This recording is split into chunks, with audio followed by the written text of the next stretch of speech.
南无本师释迦牟尼佛。南无本师释迦牟尼佛。南无本师释迦牟尼佛。The Sutra opening Gatha. The Dhamma, infinitely profound and subtle, is rarely encountered even in a million kappas. Now we are able to hear, to study, and to practice. May we fully understand and realize the Tathagata's true teachings.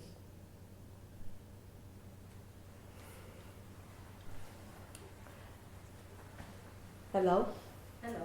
Good evening. Good evening.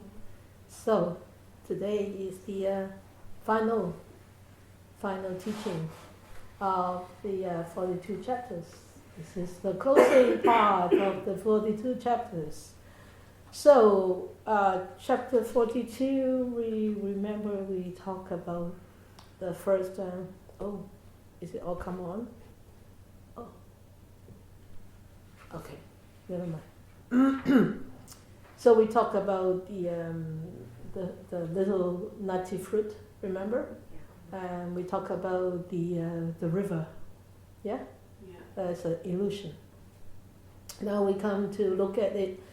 It says on the 9th illusions. Of course, in the passage, it doesn't really divide the passage into like this, but I do it this way, so it's easier to understand and actually to look at it. And it says, I look upon Samadhi as the great pillar, Mount Sumeru. As the great pillar of Mount Sumeru, we all know where is Mount Sumeru, right? No? Forgotten, good. Okay. Mount Sumeru is actually said to be the center of all the worlds that we are living in. Okay? This is part of Mount Sumeru, the world that we are living in right now. The human world. Okay, so this is all Mount Sumeru, and we are living in part of this mount. In some of in the parts of this mount.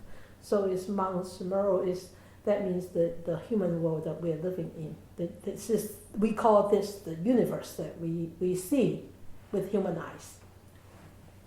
Okay, so of course even the human eyes, we could see the stars and the galaxies, right? Even the Milky Way, that's also included in this Mount Sumeru.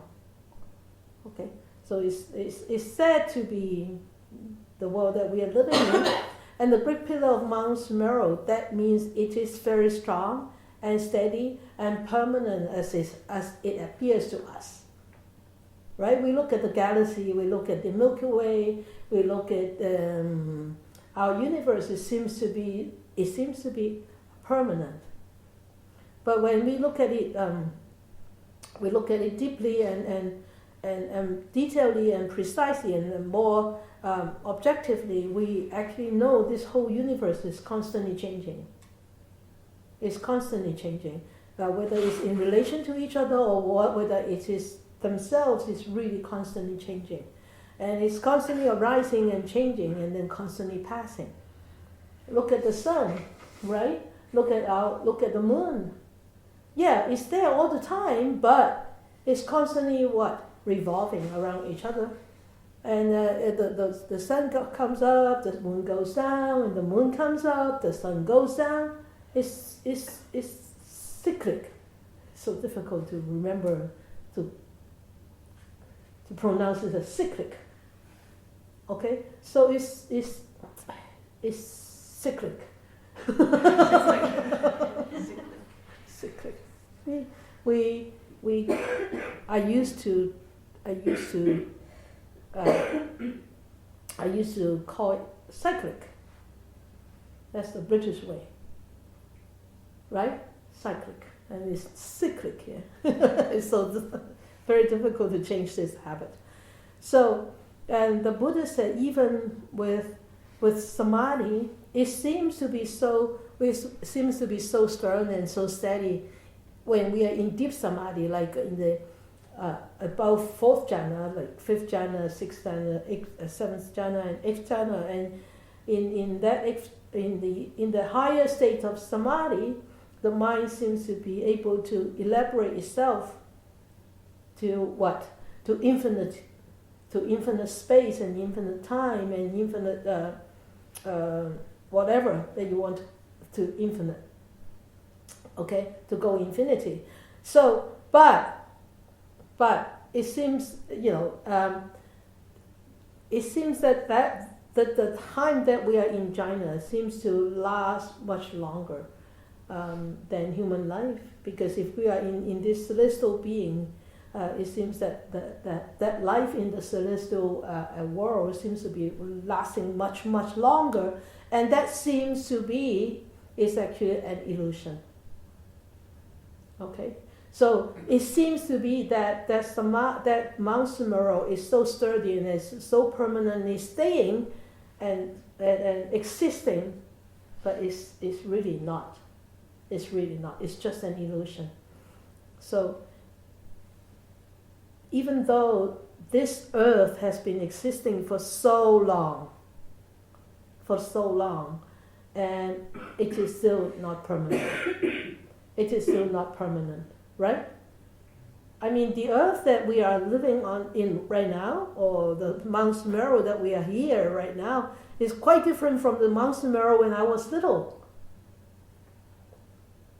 And we look at our society, we look at our city, and look at our city. 22 years ago when I came, I never had to stop at Husky, the traffic light. I can always take a turn left into Chlliwack. Now I have to wait for at least one light, if not 2 or 3 lights, before I can take a left turn.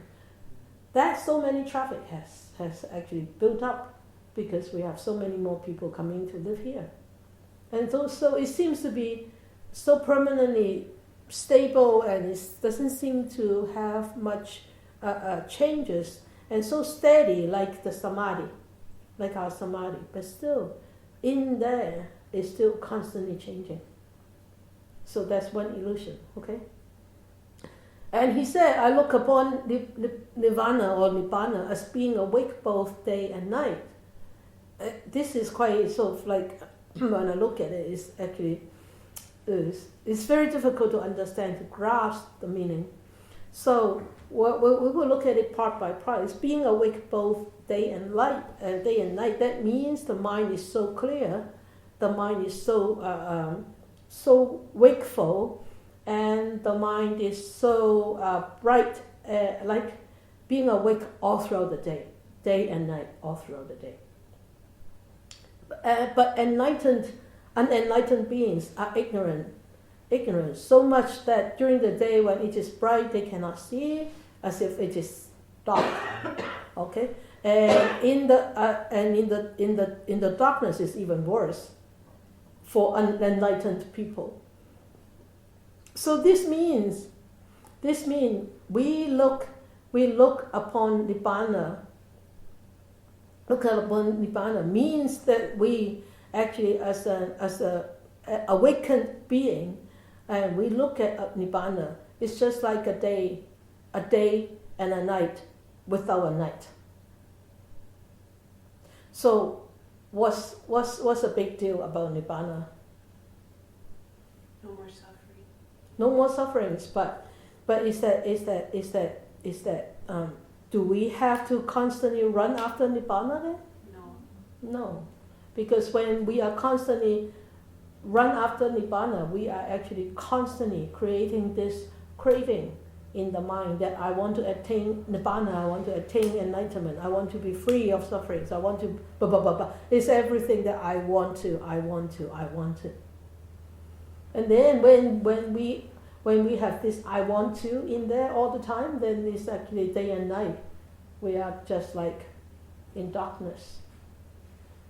Okay? So if we are really experienced nibbana, and that means this being is just awake both day and night. That means the being is very clear. The mind is very clear. The mind is very focused. The mind is very wakeful. Okay.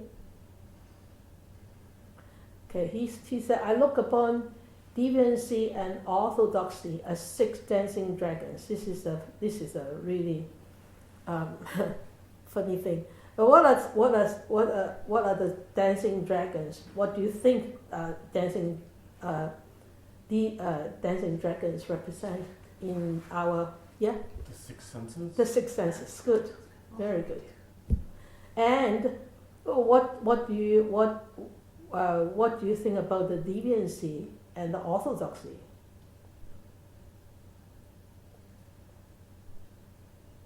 What does it represent? Too far right? Is that too far left, too far right? Yeah. So what is deviating from?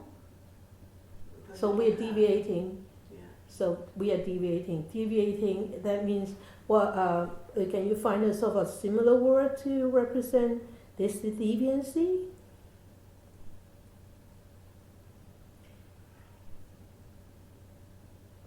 You're off the path. You're not walking on the path. Yeah, you're not walking on the path. You deviate yourself. Yeah. That means we are more into our afflicted mind, right? More delusion. More delusions, more illusions, more afflictions. Yeah, so we are deviating from the path. Then, so on the opposite, the orthodoxy, that means that is the Buddha nature. That's the Bodhi in our mind, the Buddha nature in our mind. So this 6 dancing dragons, that means the 6 sense doors. So when the 6 sense doors deviate, from the path, that means we follow the 6 sense doors, the craving or the illusions or delusions of the 6 sense doors. So we are being led by the 6 sense doors. And remember in the 42 chapters, it talks so much about lust, desires. Remember that? So when we deviate with our 6 sense doors away from the path, that means we are actually constantly following the desires of the 6 sense doors. Yeah? So when we deviate, that means we are further away from our Buddha nature. When we have deviated. Isn't it true? Yeah? So, but as we see, we only have how many minds? Yeah, one, right? And so within that mind, it could be afflictions, but it could be also what? The Bodhi mind, right? It's in that one mind. So what are we going to do? So in the dragon, it's just like in the dragon, the tail and the head is in that same body, isn't it? So when the dragon dances, the dragon intertwine with each other, the head and the tail and the tail and the head, like, you know. But does it change the quality of the dragon? No, it doesn't change the quality of the dragon. So if we can flip and turn that afflicted mind around, it has a possibility that we become awakened. Because no matter how we flip ourselves around, the inner quality that we all possess, the Buddha nature that we all possess inside never leaves us. But it's all crazy. The head and tail all intertwined with each other. That means the 6 sense doors could be all crazy and intertwined with each other.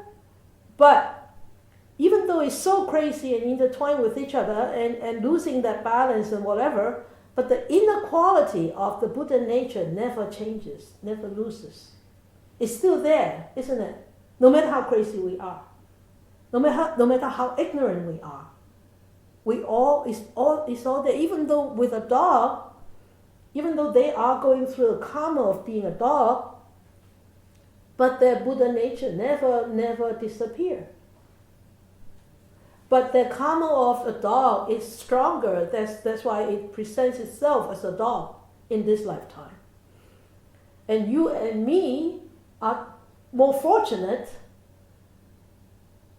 to be born as a human being and presented as a human being, because we have this good karma or wholesome karma, the seeds of this wholesome karma just mature this life so that we are born as a human being.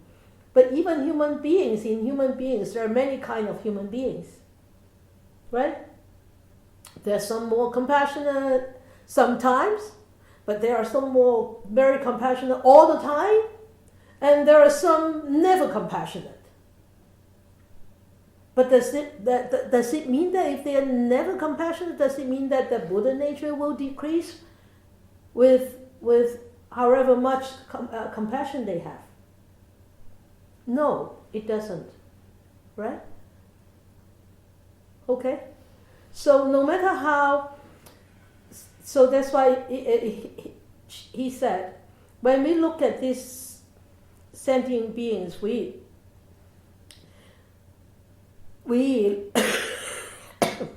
with judgment and wholesome and unwholesome, deviant and orthodox, we always look at people, oh, you deviate from the path, you're a good practitioner because you're constantly on the path. We always look at them like, oh, you are a good person, you're a bad person, or you're a bad person in the past, you're a good person now. We always have this judgment, but the Buddha never looked at beings like this. The Buddha never judged, because what the Buddha sees, he sees through the superficial truth. What is the superficial truth? Is that we are a bad or a good person. No, the Buddha sees through us, he sees that all of us have that Buddha nature. And he sees it as equality. So that's why in the Buddhist teachings, he said all beings are equal. Not equal in the gender, not equal in whatever, but equal in the Buddhahood. We all have that Buddha nature in our mind, in there, but it's just that our karma, our past karma, brings whatever fruit that is right now. That mature at this moment. So when this karma is exhausted, okay, then there is a possibility that we are closer to the completion of our Buddha nature, to see the Buddha nature. So could it be this lifetime? We don't know. Possibly. Impossible. It doesn't matter. If it doesn't happen in this lifetime, does it mean that you're going to give up to practice?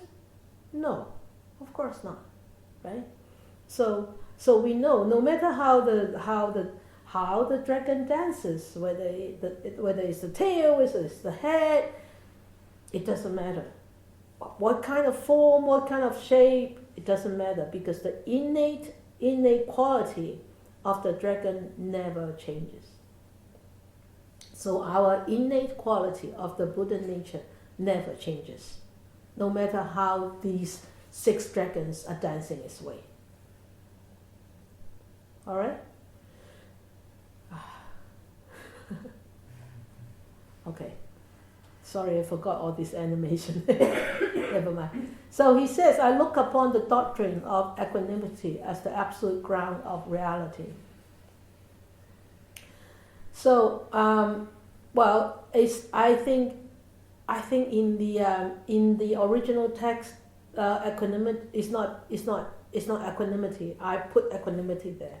It's impartiality in the original text, and I think equanimity is a better representation of what he wants to say. Equanimity and also equality. And the Buddha said the ground with equanimity is a stronghold, a good ground, and that is the real truth. Because with such ground, we actually, our mind becomes non-biased, and we become fair, and we treat others we treat others equally. Okay, and any good And any good seeds which fall onto such ground will be able to flourish, right? Because those are fertile ground. And if those seeds are thrown into any of those non-fertile ground, it will not flourish. Okay? So ground of non-reality, that means the absolute ground of reality, that means is actually the reality of equality, the reality of equanimity, and a strong and sturdy ground. A ground of non-reality, that means a ground that cannot sustain any growth of plants. Okay, cannot support the growth of plants, any growth at all. Correct? Okay, so the 13th illusion, he said, I look upon the flourishing of the teaching as a tree in 4 seasons. So, the tree in spring starts to revive itself, so we can see after winter, and in the summer it becomes full of leaves and fruits and everything. In autumn the leaves start to fall, winter bare branches. If the tree is perennial, it comes back. If we can hardly see any annual trees, right? Are there? No, only flowers are annuals, right? So that's why it says trees. So if it definitely it will come back, right? And all the Buddha and the Bodhisattva teach the sentient beings with the great wisdom. And the great wisdom is just like the rain, really nourishing the land, nourishing the trees. If the tree is healthy and strong, when it rains, or when it doesn't rain, it will still strive on. If it rains heavily, the tree has a way to adapt to it. But with a fallen tree, if there is a fallen tree or a piece of wood, when it rains, what happens to that piece of wood? Rots. Rot. The more rain, the faster it rots, right? Something wrong? Something wrong. Okay. So but with a fallen tree, a piece of wood, with the same rain, it will rot faster. But with the same rain, it will support a tree, one tree. It will support the tree will flourish. Therefore, in here, actually symbolizes even with the same teachings from the same wise Buddha. It depends on our individual's karma. Whether we will have a good karma to continue to study, to understand, and even to practice his teachings. For somebody calling themselves a student of the Buddha, they will, if they do not practice, if they do not understand, but they keep calling themselves a student of the Buddha, what will they gain? We see a lot of professors. An ego. Yeah, an ego. We see a lot of scholars who are so fluent in the teachings and write so many commentaries and talk so loud on their understanding about the teachings, but it only builds up their ego and they're not going anywhere. So it's just like the same rain falls onto this earth, but a tree with its good roots will be nourished by the rain. But a fallen piece of wood will rot faster. The Buddha and the Bodhisattva will not disintegrate or will not discriminate. Oh, this is a tree, I will rain more here. And this is a piece of wood, I will not rain more here. No, it won't. The Buddha and the Bodhisattva won't. Then the teachings won't. So the Buddha said, he did not say, I exist because I want to liberate all the sentient beings. If he constantly think that, oh, I exist because I want to liberate sentient beings, then no, he cannot be called a Buddha. Whenever there is a sentient being being liberated, if the Buddha said, oh, I exist because I want to liberate a sentient being, so whenever there is a sentient being being liberated, then the Buddha said, oh, this is my credit. I take my credit. This is my, what? I did it all. He become liberated because of me. Right? So this tree flourished because I rain. No. His tree flourished because it's of his own karma. Right? So there is no credit. The Buddha will not take the credit, even though everybody got enlightened, because he knows anybody have to have the right karma, the right conditions in order for them to become liberated, to become free from their own afflictions. And he always teaches us is, I always have this great compassion, just like the bodies of all other beings are just like my own body. I want to liberate, I would like my teachings to be able to help them to liberate their own pain. Their pain is just like my pain. I have this great compassion. And even though I don't have any connection with them, even though I don't have this connection with them, but I will have this loving kindness for them. So, I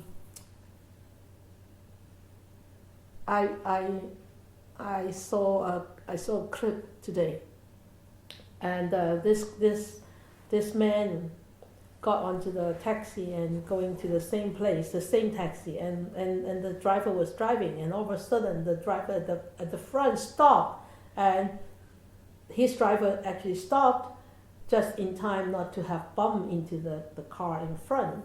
And the car in front, the driver came out, was so mad and blah blah blah, making such a big scene, and his driver just waved, "Hi, have a good day." And you know what this man said? How come he was giving you a hack, and he was like everything. He wasn't doing. He was very angry, and you can just have a big smile and say hi to him and wish him a good day. And he said to the man, he said, "Sir, there's so many people running around like driving a garbage truck, you know, and they are ready to dump the garbage onto anybody." And it may happen just to be you. He did not intentionally want to dump the garbage onto you, but it just happened to be you. And if you react, then he will dump all the garbage onto you. And if you don't react, you just wave and say goodbye, hi, how are you? And there's no way that he's going to dump all the garbage onto you. Isn't that nice? If we could all do this? One way that we could do this is we see through this being, this angry being. In his mind, there is this Buddha nature. And in his mind is this Buddha nature. And he is the future Buddha. And let us see through that. Actually, this is a teaching in the Lotus Sutra. There's a Bodhisattva, his name is Never look down on people's Bodhisattva. His name is, okay? It's so difficult to put it into English. Never look down on people's Bodhisattva, okay? And he said, I look at you and I will not look down upon you, because you are all Buddha, future Buddha. And that is one of the teaching in the Lotus Sutta. It's beautiful sutta. And so when we get angry with somebody, let us try to look through that somebody and say, oh, there's a future Buddha there. And see if we can, and see if, oh well, we all have our head down. And see if we could overcome that situation, that right there, that anger and whatever. But so I know I could understand it's so difficult. It's really difficult. And having heard the Buddha's discourses, the great bhikkhus joyfully accepted and followed the teaching. Just like us, we, having heard the Buddha's discourses, we joyfully accepted and followed the teaching. So that's the end of the Sutta, or 42 chapters. Yay! Less than a year. Oh, I don't count the time that I'm not here. Okay. So, I know that we will have a little bit of time. I want to elaborate a little bit on the 3 refuges and the 5 precepts, because it's going to happen next week. So I know that some of you have committed yourself to take refuge, and some of you have committed yourself to take some precepts or full precepts. So I would like to take this opportunity to actually expound a little bit on this. We have talked about this before in details, but I think it's a great reminder. Okay. So the 3. Okay. Remember, this is sort of like it's not a rite and ritual. This is sort of like it's not sort of like, it is a commitment. And why we have to do this, why I have to do this is sort of like a teacher representing the Buddha right now to initiate, it's like an initiation, to initiate your path onto your walking on this path. And this cultivation of the goodness and the cultivation of these commitments and the cultivation of this self-development. And okay, so it's don't look at it just like a rite and ritual. It's way more than that. Okay, but of course, in order to do this, one really need to have a ceremony so that people sort of can feel and can really take it onto themselves, because it's such a serious ceremony, and you know this is a serious commitment. Okay. So the refuge in the Buddha. Refuge, that means we go, we trust, we lay our trust, and we lay our trust in this gem of the Buddha, in the gem of the Dhamma, in the gem of the Sangha. And we lay this trust, and we feel refuge. That means we feel very secure, very safe in the hands of the gem of the Buddha and the Dhamma and the Sangha. The 3 gems actually is the gem of the gem. I would say it's the gem of the gem. The gem of the Buddha gem. The Buddha's gem is, what is the gem of the Buddha? Is enlightenment. Enlightenment is not something like, oh, you're glowing, boom. No. Enlightenment is your freedom from afflictions. Enlightenment is not something that you want to cultivate for. Enlightenment comes when you eradicate all your afflictions. It's not something that I want to cultivate enlightenment. I want to cultivate wisdom. When your afflictions are being completely eradicated, then you will witness, you will experience enlightenment. It's not something that you can develop. But you have to develop your sila, your samadhi, in order to be able to eradicate all your afflictions and let go of all the attachments. Right? You understand what I'm saying?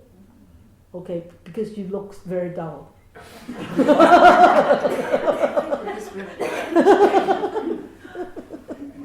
You won't go look. I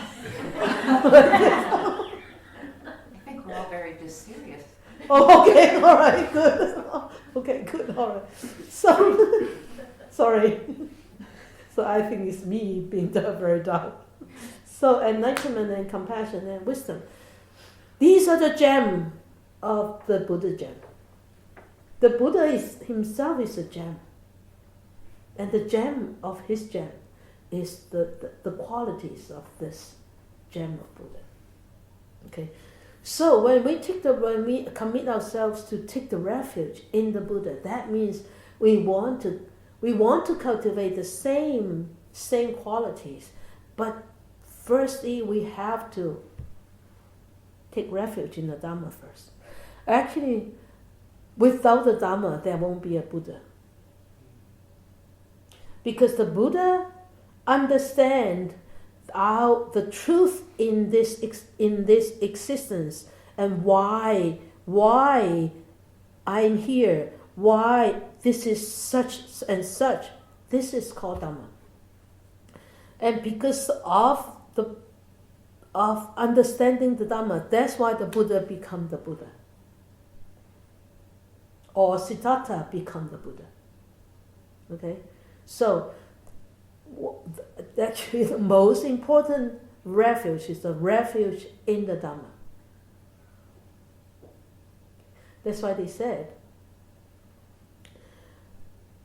the mother of the Buddha is the Dhamma. Dhamma is the mother of the Buddha, or Buddha's virtues, or you can say, okay. So the Dhamma is a lot of people only understand the Dhamma is a way of it's just the teachings, it's just the words, or just all the sutras. No. What does the Sutra teach us?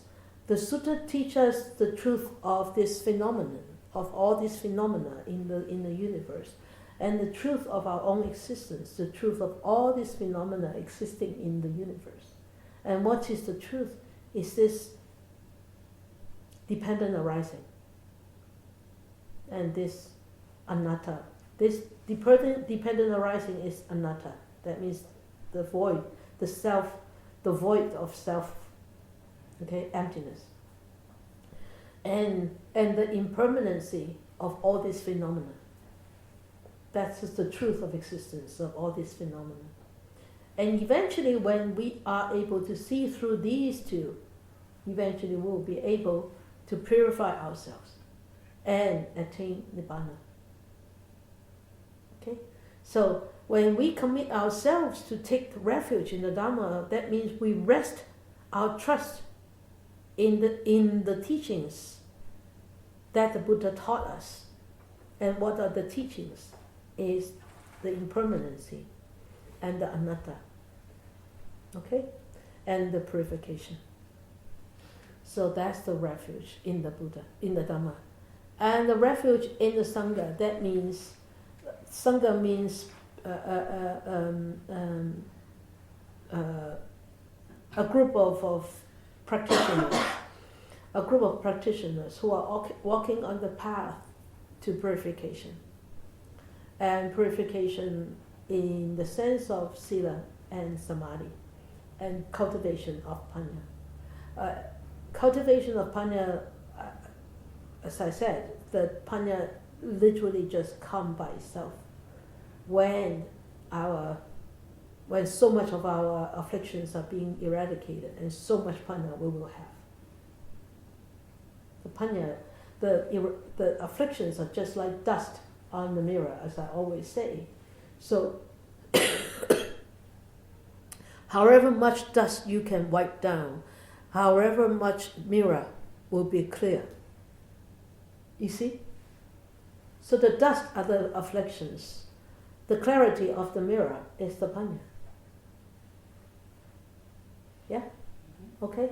So understand clearly why do I need to take a refuge. And I'm glad a lot of you actually see the importance of commitments in this, not just studying the teachings. And the commitment is actually we take this Dhamma as the guidelines throughout of our life, how I live my life. The guidelines of how I live my life. And the guidelines of how I develop the enlightenment, the compassion, the wisdom that is equally existing in the Buddha. And by developing myself in morality and developing myself in this clear and stable mind, I am walking towards this path of the Dhamma. Okay? So a lot of people think, oh, I don't want to take refuge because I don't think I can do this. Do you think you can finish university when you were sent into kindergarten? No, but you have to go into school. So taking refuge is just like going into the school, going into kindergarten, going into preschool, and take that preschool and take that kindergarten, and then work your way up, work your way through. This is just a school. Okay? Understand now? No stress, no pressure, okay, on yourself. Oh, I can do this. No, every one of us can do this. It's just a commitment that we want to develop ourselves within this lifetime. So the 5 precepts, we all know. I want to change it into different wordings. Not to kill is not to cause harm or hurt or killing other beings. Of course, the beings here, it depends. Okay, an ant is a being, a dog is a being, a human being is a being. Okay, so when we talk about not killing, is not killing a human being mostly. Of course, and also the intent is very important. Okay, I have killed a lot of snails and rats and 2 dogs and 2 rabbits and 2 cats when I was doing research at that time. So that intent was not to kill them out of anger. The intent of that time, I never know about these things when I was doing research. I was in my early 20s. And at that time it was research into a parasite is called toxoplasma, which is very prevalent at that time in the 80s. and toxoplasma is a strong parasite in cats, and it could cause brain damage. And I intentionally cultivate and put this eggs of this parasite into snails so that they will grow, and then I extract it from the snails and inject it into the rat. And after so many days, I will take the rat. I will kill the rat and take the brain out and take the lungs out, and I can see how this parasite, worm, clog up the lungs and then move its way up to the brain at certain length time, like 1 month, 6 weeks, 8 weeks, how it travels, and then we decide on what kind of treatment that we can actually give to patients. So it's not out of an intent of like a killing for the sake of killing or for the sake of harming others. It's actually for the sake of research. Although that is a good intent, but eventually I will have to pay for those costs. the consequences will come. And I don't mind. I don't mind. So, I know I have killed many of those beings in this lifetime. But I open my arms, I open my heart to bear the consequences.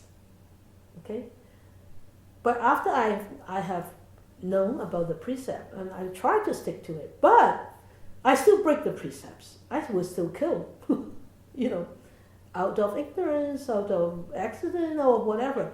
If there is no intent to kill, even you have accidentally killed, you don't bear such a serious consequence. Okay? Even though if we killed a human being in a car accident out of our own, or out of really just accident, right? But we have no intent to kill, we will bear the consequence. But it's not as serious as intentionally killing.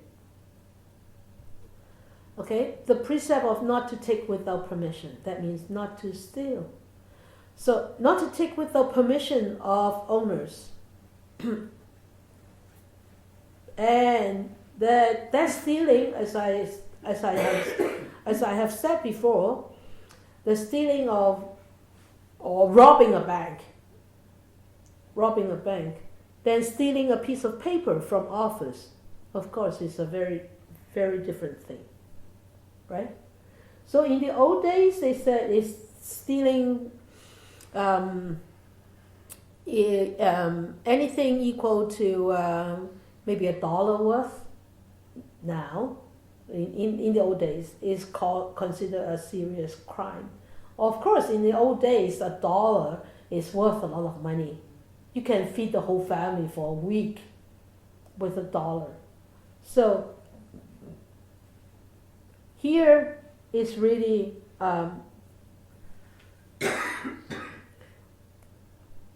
for the 5 precepts. Remember, is the intent that really, really is very, very important. Okay. So if we take this precept, then we will know, yes, even though it's a piece of paper, but it doesn't belong to me, I wouldn't take. Yeah? So it's actually a guideline that it tells us. It helps us to actually come back, not to deviate from the path. And the precept of not conducting sexual misconduct. So in the is mostly talking about adultery. Okay? Besides your partner, or besides your wife or your husband, you have other sex, and that is a sexual misconduct. The precept of not to misbehave verbally. So this is not just not to lie, right? So verbal behavior, there are 4 verbal behaviors. Okay, come on. Idle gossip. Huh? Gossip. Yep, gossip. And then? Harsh words. Idling speech is one, and gossip is one, and harsh speech, yes. And then the last one is? Divisive. Huh? Divisive. Divisive, or really, that is the lying, divisive. So all of these are considered to be fallen into the aspect of misbehaved verbal conduct.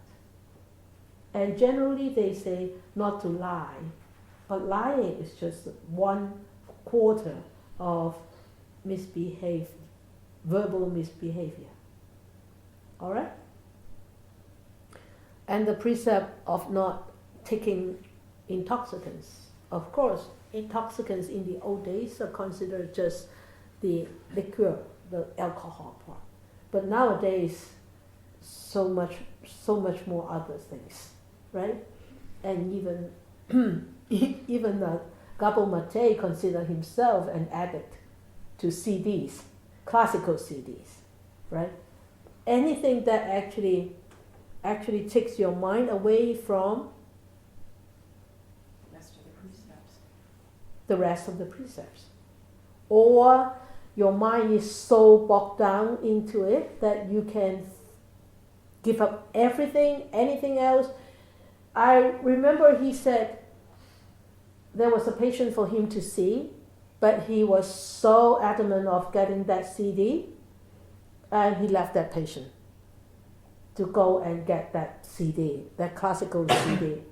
And you see, he left his job as a physician to go and get that classical CD into his collection. So that is an addiction. That is an addiction. Although that addiction did not hurt him, hurt himself, but it did affect the patient. The patient wasn't seen, wasn't being looked after, right, at the appropriate moment. So intoxicants nowadays, so much more could be put into this category. Even TV games, even cell phone games, and even gambling, yeah, and smoking. Look at these opiates. It's getting really out of control. Or drinking caffeine for some people. But caffeine won't sort of like put you off. Have you seen some people that don't get their coffee in the morning? Oh really? I haven't. Oh yeah. It's like the cigarette smokers, you know. They'd be all fidgeted. They'll be pissed. Cranky. Oh really? Cranky. Cranky Oh, and agitated? Oh yeah. Really? Oh yeah. So they could easily break the fourth precept? The previous four precepts? Oh if they yeah. did. Really? Sorry. Really that bad? They'll cuss people out. You can. Huh?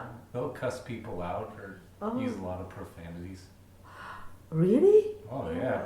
Some people get really addicted to caffeine, especially in the morning. That morning Joe. Oh, wow.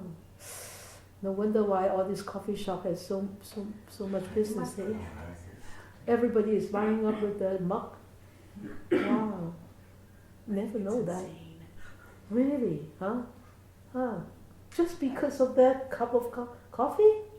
People stand in lineups. Oh, staying in lines are okay, No, but with their cars running, smelling everyone else's fumes. Doesn't that sound insane to you? anyway. Okay, so these are the 5 precepts. And why would the Buddha take this precept as one precept, not to take intoxicant? Because the mind is insane. The mind loses its control, and it will break any of these precepts. Okay, that's why it's important. And and of course nowadays table wine is so popular, and it's so common, right? Table wine. Every now and then, I remember, in the old days when we look at the movies, it's always like drinking a pop, or eating chocolate. Now in movies, they come home, they open a bottle of wine and they pour, and they read it, they look at the computer, they watch the movie. It's always a glass of wine, and no more pops and no more chocolates. It's the new cigarette, right? 'Cause Yeah. They used to all smoke cigarettes. Now they drink a beer or a wine. Yeah, a beer or wine. It's very unhealthy, really. I think some of that came up because people have the tendency to overdo things. Red wine has antioxidants in it. So, but it still has alcohol in it. It does. But I think because it got so promoted for a long time that drinking red wine could be healthy, so then people go overboard with it. Like one glass of red wine for medicinal purposes is not a bad thing. But bringing home a bottle and drinking it as it becomes a social thing, then it becomes problems. I have a question from one of my students in San Francisco, and asking me. She is taking medicinal Chinese wine with medicine being soaked in it. Being soaked in, Chinese medicine being soaked into this rice wine for some months, and then drink it. Am I considered breaching the precepts? Okay, so we look at this now. is she considered to be have breached the precept. Breaching the precepts means one is performing that act themselves. Okay? So you're drinking the alcohol. So you consider. But it's medicinal. But will you die if you don't get that medicine? She said, no, it's just for health reason, to maintain that stability of health. So you won't die. No. So it's not a life-saving medicine. If it's a life-saving medicine, are you willing to break your precept to save the life for the benefits of more other people? Then okay. But you still have to bear the consequences. But it's just for health reason, like antioxidant. Can you really verify the effects of antioxidant in the longevity of your life? No, because it's actually available in many other forms. Exactly. Yeah. Right? So I said to her, you look at this. How would one be considered have breached a precept? Is one actually perform it oneself. Okay, first. And you breach the concept is you ask other to perform for you. You frown, Laurie. Well, can you give an example? I like that chicken. Oh, okay, yeah, I got it. Okay? Yeah, got it. Or I like that salmon. Can you kill it for me? Or I like that turkey. So you would ask me, yes. Buying at the store is the same thing, right? But it's just a more distant version Yeah. of that. So you don't actually ask that person to kill it for you. But it's because on demand that they have killed. So you would consider that will be less. Because some people say that one is okay because it's already dead in the store. So it's kind of like... It's kind of like you're a second-degree murderer. Yeah. Or an accessory. Because it's frozen. Accessory to the crime. Huh? Accessory to the crime. Yeah, accessory to the crime. So that is secondary. It's not primary. You're not the primary suspect. Yeah. All right? So secondary. Okay? So asking others to perform. And you will be considered a breach of precepts if you praise others who perform such thing. So, for example, when somebody go fishing, wow, wonderful! You catch such a big fish. Uh-oh. Be careful. Be careful. All right. So I remember when I walked along the river once, I saw a guy fishing there. I asked him, "Did you catch any?" He said, "No." I'm glad that he said no. Otherwise, I don't know what to say. I should have raised that question in the beginning. And in my mind, I wish he will never catch anything today. Should have just smiled and said, that's good. Yeah. Okay. All right. So May 1st, next Monday, Dhamma sharing. I still haven't come to terms with myself, what to teach, what to start to teach. So we'll see. Okay. And the May 2nd, so it's cancelled, and then the May 2nd and May 3rd, all the meditation will be cancelled because we have to get this place ready. And it's a Buddhist birthday, and taking refuge and taking the precepts. And one big thing I want to announce tonight is somebody is going to leave home and go into becoming a monastic that day. Wow. So you guys better come and witness that big day, all right?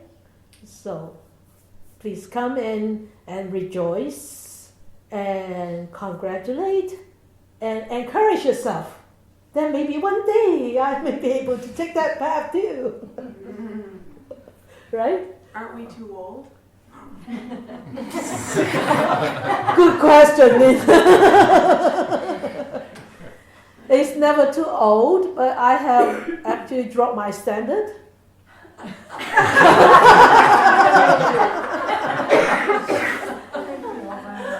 Why? Because it's the first generation, right? It's the first generation. I wouldn't expect a young ones like in their 20s to come. I wouldn't take a young one like that because they have not experienced life enough. If they would just come, oh wow, look, I want to become ordained, I want to become a nun. No, go and work. Go and have some experience in the world first, come back. Because it's not going to be easy. It's tough. It's a tough life to adopt. It's a really tough life to adopt. A very different lifestyle. A completely turn around. Okay? So, not easy. And then we have a mindfulness meditation M&M on June the 18th. So, registration starts on May 1st. And then we have the auspicious chanting ceremony again this year.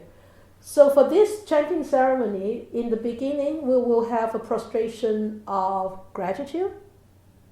And the end, on the day 7, we will have the prostrations of penitence. Okay? So, just like last year, we will want to collect whatever you want to be grateful for, or whatever you want to repent for. Write it down. You can send it in to the email, through email, send it in, and we will pick 108 for each. All right? So do it fast. Do it earlier, please, so that I don't have to rush to actually put them into the PowerPoint. All right? Done. 42 chapters. Great. Thank you. Okay.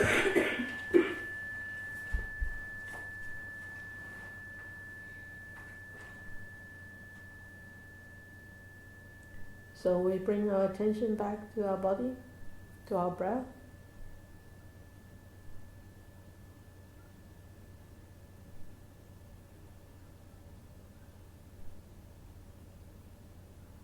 Understanding, experiencing this ever-changing phenomenon happening in this physical and mental existence. And we allow this good thought to arise on our mind,